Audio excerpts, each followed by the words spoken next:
Բարև ձեզ, այսօր ներկա ենք Երևան Dialogue Forum-ին, որին մասնակցում են ներկայացուցիչներ մի շարք երկրներից եւ միջազգային կազմակերպություններից։ Օրակարգում են համաշխարհային մարտահրավերները եւ դրանց հանգուցալուծման հնարավոր տարբերակները։ Այդ ամենը կքննարկենք Եվրոպայի խորհրդի տեղական եւ տարածքային իշխանությունների կոնգրեսի նախագահ Մարկ Քուլսի հետ։ Պարոն Քուլս, շնորհակալ եմ մեր հրավերն ընդունելու համար։ Երևանյան երկխոսություն միջազգային համաժողովն արդեն անցկացվում է երկրորդ անգամ։ Միջոցառման օրակարգում են համաշխարհային, արտաքին, քաղաքական, ժողովրդավարական զարգացումները։ Ինչպես կարող է այս հարթակը նպաստել մեր առջև ծառացած գլոբալ մարտահրավերների հաղթահարմանը։ Նման հարթակները շատ կարևոր են եւ արդյունավետ, հատկապես հաշվի առնելով արտի ժամանակների գլոբալ սպառնալիքները, որոնք ոչ միայն հարավային Կովկասի տարածաշրջանին կամ Եվրոպային են վերաբերում, այլև ամբողջ աշխարհին։ Այսպիսի հարթակները մեզ թույլ են տալիս հաղորդակցվել, քանզի հարկավոր է երկխոսել։ Ինձ որպես Երևանյան երկխոսությանը Եվրոպայի խորհրդի անունից հանդես եկողի համար կարևոր էր նաև համաժողովի բացմանը Հայաստանի արտգործնախարարի ելույթում տեղ գտած անդրադարձն առ այն, որ ժողովրդավարությունն անվտանգության, երկարաժամկետ խաղաղության եւ կայունության հիմքն է։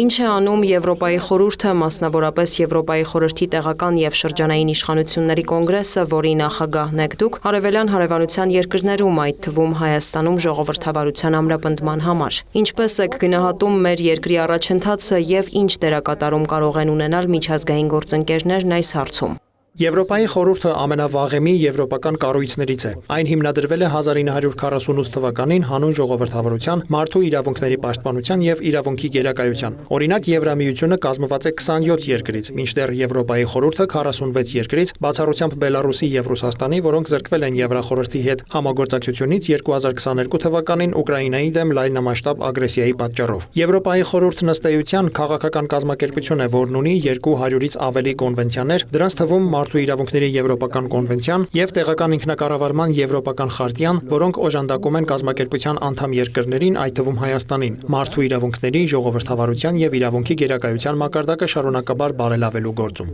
Կոնգրեսն իր մոնիտորինգային մեխանիզմով մոտիկից հետևում եւ օժանդակում է այս գործընթացին։ Տեղական եւ շրջանային իշխանությունների կոնգրեսը պարբերաբար մշտադիտարկման եւ ընտրությունների դիտարկման այցեր է իրականացնում անդամ երկրներ, արձանագրելու մարդու իրավունքների պաշտպանության ոլորտում առկա խնդիրները տեղական ինքնակառավարման Ինչ վերաբերում է տեղական ինքնակառավարման Եվրոպական խարտիային, կոնգրեսի մշտադիտարկման վերջին այցը Հայաստան տեղի է ունեցել 2019 թվականին, իսկ հաջորդն ակնկալվում է 2026 թվականին։ Դա շատ կարևոր է, քանի որ ժողովրդավարության հիմքը մարդիկ են, համայնքները։ Կոնգրեսը հսկայական աշխատանք է կատարել հատկապես այստեղ Հայաստանում։ 2023 թվականից կոնգրեսը խորհրդատվական աջակցություն է տրամադրում Հայաստանի Հանրապետությանը տեղական ինքնակառավարման նոր օրենքի մշակման գործում, որն անհրաժեշտություն է ձեր երկրի վարչատարածքային բարեփոխումների շրջանակում։ Մենք նմանատիպ աշխատանք ենք իրականացնում նաև Ուկրաինայում։ Անդրադառնալով տեղական ինքնակառավարման մասին նոր օրենքի մշակմանը, հարկ է ընդգծել այս գործընթացում հասարակական լայն քննարկումների անհրաժեշտությունը, մասնավորապես տեղական ինքնակառավարման մարմինների հետ։ Այդ օրենքի նախագիծը շատ կարևոր է, դրա ընդունումը կուժեղացնի Հայաստանում տեղական ինքնակառավարման մարմինները եւ կամրապնդի ժողովրդավարությունը տեղական մակարդակում։ Հայաստանի հետ կոնգրեսը համատեղ այլ նախաձեռնություններ է իրականացնում։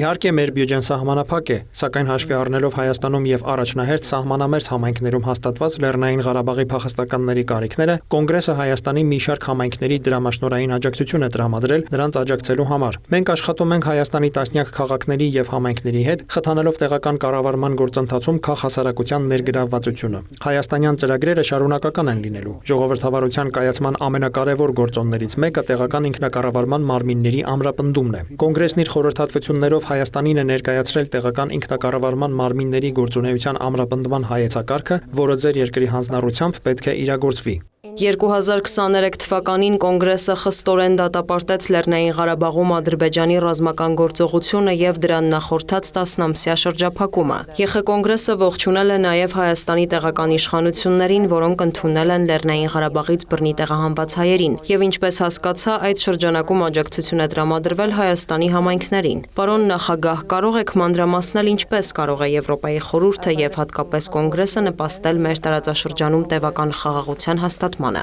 Ինչպես այսօր Երևանյան երկխոսության բացմանը վերահաստատեց Հայաստանի Հանրապետության վարչապետ Նիկոլ Փաշինյանը, ձեր երկիրը ցանկանում է խաղաղություն։ Հայ ժողովուրդը, որը ցեղասպանություն է տեսել, երազում է միայն խաղաղության մասին։ Հայաստանը եւ Ադրբեջանը բանակցություններ են վարում կայուն խաղաղության հաստատման ուղղությամբ։ Մեր անկեղծ ցանկությունն է, որպեսզի կողմերը վերջնական խաղաղության հասնեն, բոլոր վեճերը լուծվեն խաղաղ ճանապարհով եւ Հայաստանի ու Ադրբեջանի միջև այլևս երբեք պատերազմ չլինի։ Ինչ վերաբերում է կոնգրեսին, մենք հիմնականում կենտրոնացած ենք հումանիտար հարցերի վրա, մտահոգված ենք Ադրբեջանում բանտարկված Լեռնային Ղարաբաղի ընտրված պաշտոնատար անձանց ճակատագրով։ Համոզված ենք, որ նրանք պետք է ազատ արձակվեն։ Ինչպես հիշատակեցի հումանիտար մակարդակում, թե Եվրոպայի խորհուրդը, թե կոնգրեսն օժանդակել են Լեռնային Ղարաբաղից մեծ թվով փախստականների ընդունած Հայաստանի սահմանամերձ քաղաքներին եւ համայնքներին, այդ մարդկանց կյանքը հնարավորինս արագ բնականոն վերադարձնելու համար։ Խոսքն այդ թվում կացարանների, ծառայությունների միասնական կենտրոնների հիմնադրման մասին է։ Այդ համատեքստում Եվրոպայի խորհուրդը Լեռնային Ղարաբաղի փախստականներին ուղղված համապարփակ արձագանքի փաթեթի շրջանակում 2.8 միլիոն եվրոյի աջակցություն է տրամադրել Հայաստանին, որը Հայաստան-Եվրոպայի խորհուրդ 2023-26 թվականների գործողությունների ծրագրի բաղկացուցիչ մաս է։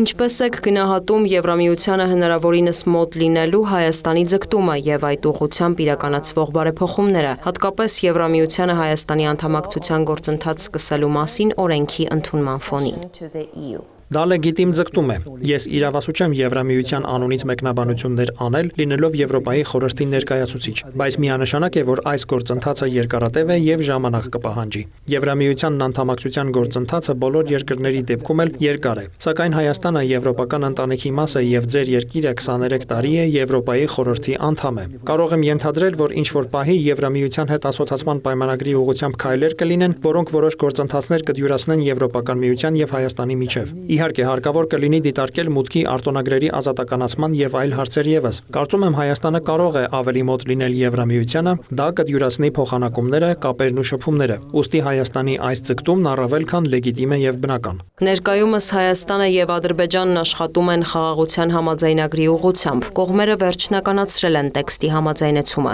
Հայաստանը պատրաստ է հնարավորինս արագ ստորագրել այն, սակայն Ադրբեջանը նախապայմաններ է առաջ քաշում։ Ինչպես եք գնահատում խաղաղության համաձայնագիրը հնարավորինս շուտ ստորագրելու կարևորությունը, ինչպիսին է Եվրոպայի խորհրդի դիրքորոշումը։ Ես երկար տարիներ եմ զբաղվում քաղաքականությամբ եւ համոզվել եմ, որ թե միջազգային, թե ազգային եւ տեղական մակարդակներում մշտապես անհրաժեշտ է բանակցել։ Խաղաղության համաձայնագրի հնարավորինս շուտ ստորագրումը բխում է ոչ միայն Հայաստանի, այլև Ադրբեջանի շահերից։ Միշտ էլ նախընտրելի է արագ հասնել համաձայնության, քան սպասել։ Ուստի շատ կարեւոր է առաջ շարժվել եւ հնարավորինս արագ ստորագրել խաղաղության համաձայնագիրը ի շահ հայ եւ ադրբեջանցի ժողովուրդների։ Պարոն Քուլս, շնորհակալ եմ։ Բարեմաղթանքներս Հայաստանին։